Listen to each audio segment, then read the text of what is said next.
Very good morning student. So last video में हमने मौर्य साम्राज्य के बारे में पढ़ा था।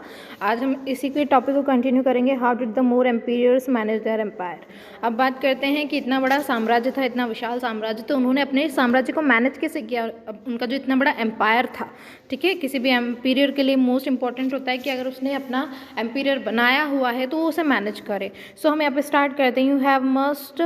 You must have understood that a king becomes a powerful and wealthy emperor by bringing vast areas under his control. However, controlling a big territory becomes difficult for an emperor. The emperor then appoints local governors to rule different areas under his territory.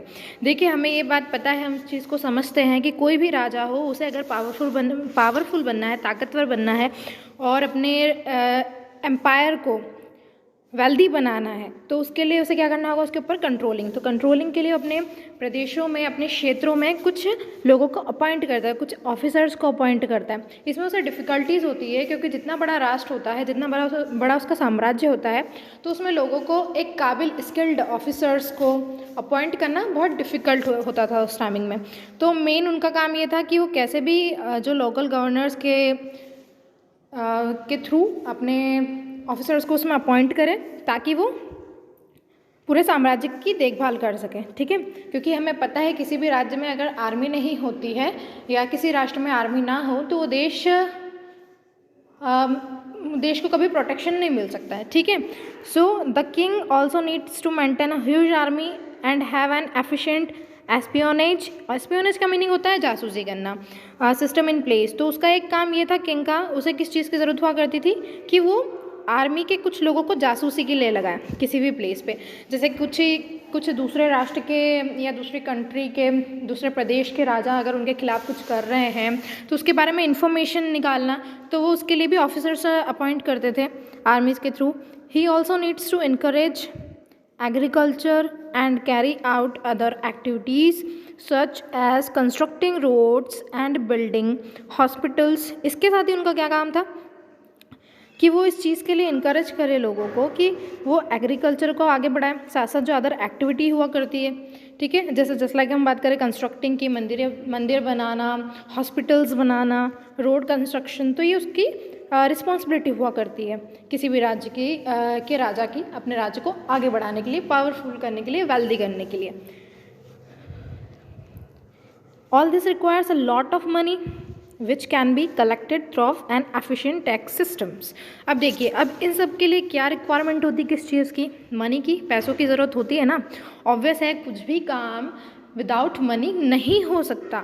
सो इसके लिए उसे सबसे ज़्यादा money की requirement होती है। तो इसके लिए क्या करता है, वो अपने राज्य में टैक्स सिस्टम लागू करता था, ठीक है। मौर्य साम्राज्य क्या, अगर हम किसी भी राष्ट्र के राजा की बात करें, किसी भी राज्य की, किसी भी वंश से रिलेटेड, तो टैक्स वसूला करते थे, ठीक है। So, the more rulers must have faced similar challenges while controlling and managing the empire that covered almost the entire length and breadth of Indian subcontinent. इसके साथ ही उनका काम क्या था, मौर्य एम्पायर के जो रूलर्स थे वो किसी भी चीज़ को उनके लिए मैनेज करना, उसे कंट्रोल करना एक चुनौती हुआ करती थी उस टाइमिंग में कि कैसे अपने वो इतने बड़े राज्य को, पूरा जो उनका भारतीय उपमहाद्वीप है उसको कंट्रोल करें। Had adopt different strategies to control different parts of the empire. अब उनके पास क्या था, इतना बड़ा भाई इंडियन सब कॉन्टिनेंट है, भारतीय महाद्वीप में उन्होंने इतनी ज़्यादा साम्राज्य को अपने फैला रखा है, तो उनकी रिस्पॉन्सिबिलिटी ये है, स्ट्रैटेजी वो ऐसे बनाते थे कि कैसे वो अपने एम्पायर में डिफरेंट पार्ट्स जो हैं एम्पायर के, वहाँ पर लोगों को कैसे अपॉइंट करें, ऑफिसर्स को कैसे अपॉइंट करें। तो ये उनकी एक स्ट्रैटेजी रहती थी, ठीक है, एक प्लानिंग करते थे वो, उसके थ्रू ही वहाँ पर अपॉइंट किए जाते थे। अब हम बात करते हैं आगे, इसी पर पढ़ेंगे, रूलिंग द कैपिटल सिटी। अब वो जो कैपिटल सिटी यानी कि राजधानी, उस पर कैसे शासन करते थे उसके बारे में पढ़ते हैं। First, as the emperor lived in capital city of Pataliputra. जैसा कि हमने पढ़ा है कि मौर्य साम्राज्य की जो राजधानी थी पाटलिपुत्र थी, तो the city and its surrounding areas came directly under his control.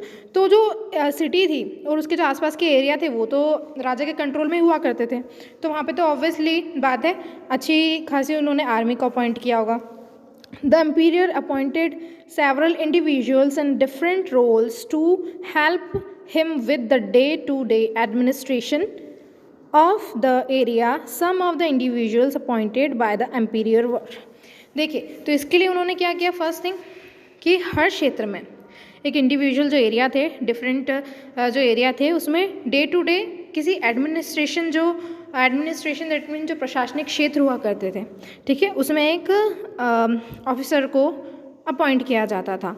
तो अब उनके बारे में हम डिटेल में पढ़ते हैं, ठीक है।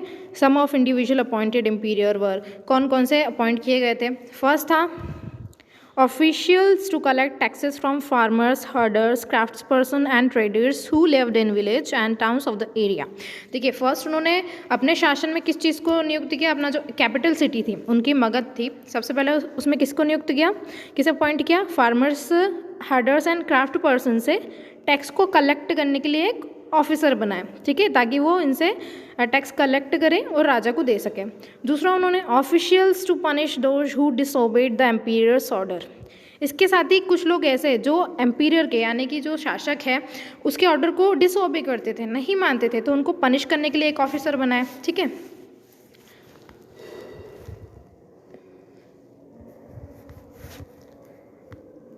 अब हम आगे बात करें, और इसके साथ ही ये शायद यहाँ पे आपको थोड़ा शो नहीं हो पा रहा है आपकी, पर नेक्स्ट पेज पे आपके पेज नंबर 14 पे लिखा हुआ है messengers to carry different from part of the emperor to another.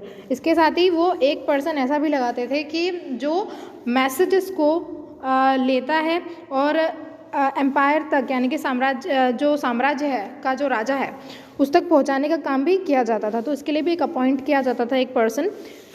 सो ये इतना क्लियर है आप लोगों को। अब आगे हम बात करते हैं रूलिंग ऑफ प्रोविंसेस, यानी कि प्रांत का जो शासन है वो किस टाइप से चलता था उस टाइमिंग में। So it was not easy for the emperor to rule over the whole empire by himself. ये बहुत ही डिफ़िकल्ट हुआ करता था किसी भी राजा के लिए, शासक के लिए अपने एम्पायर को संभालना, पूरे साम्राज्य को। Therefore, the more empire was divided into smaller parts called provinces। तो इसीलिए राजा ने क्या किया कि अपना जो पूरा साम्राज्य था उसको स्मॉलर पार्ट्स में डिवाइड कर दिया। तो उसको जो डिवाइडेशन हुआ उसको प्रोविंसेस के नाम से जाना जाता है। प्रोविंसेस दैट मीन्स प्रांत, है ना। Each province was ruled from its capital city.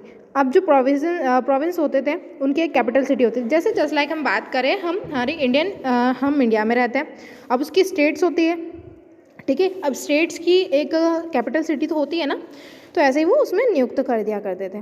तो कैपिटल सिटी उन्होंने बना दी। And Takshashila and Ujjain were among the most important provincial capitals. The provinces were governed by the kumars, royal princes. देखिए, ये फर्स्ट हमने इनके बारे में पढ़ा था, तक्षशिला एंड उज्जैन के बारे में। तो ये दो उस टाइम की मोस्ट इंपॉर्टेंट सिटी हुआ करती थी, ये प्रोविंशियल कैपिटल सिटी मानी जाती थी। अब बात करें कि प्रोविंशियल सिटी में किसके कंट्रोलिंग में थी, तो कुमार्स के कंट्रोल में थी। कुमार दैट मीन्स जो रॉयल प्रिंस कहे जाते हैं, राजकुमार, उनके। This governors were advise to govern in accordance with the local rules and customs of their provinces to reduce the chances of conflicts with the local people and maintain peace. इसके साथ ही उनका काम ये था, गवर्नर्स को advice दी जाती थी कि कैसे भी वो अपने जो एरिया है उसमें कोऑर्डिनेट करके सारे प्रांत को में जो भी चांसेस मिलते हैं उसके थ्रू जो पीस है हमारे राज्य में उसे कंट्रोल करके रखे। बिकॉज हमें पता है कोई भी राज्य हो उसमें शांतिपूर्वक रहना लोगों के लिए मैटर करता है स्पेशली। तो गवर्नर्स को ये एडवाइस दी जाती थी कैसे भी वो शासन को मैनेज करे, कुछ भी लड़ाई झगड़े ना हो, तो ये उनका वर्क हुआ करता था, ठीक है। अब इस टॉपिक पे बात करेंगे हम नेक्स्ट वीडियो में, ओके। अभी तक आपका ये क्लियर है आपको? अगर कुछ आपको क्वेश्चंस रहेंगे तो आप ग्रुप में पूछ सकते हैं, ओके।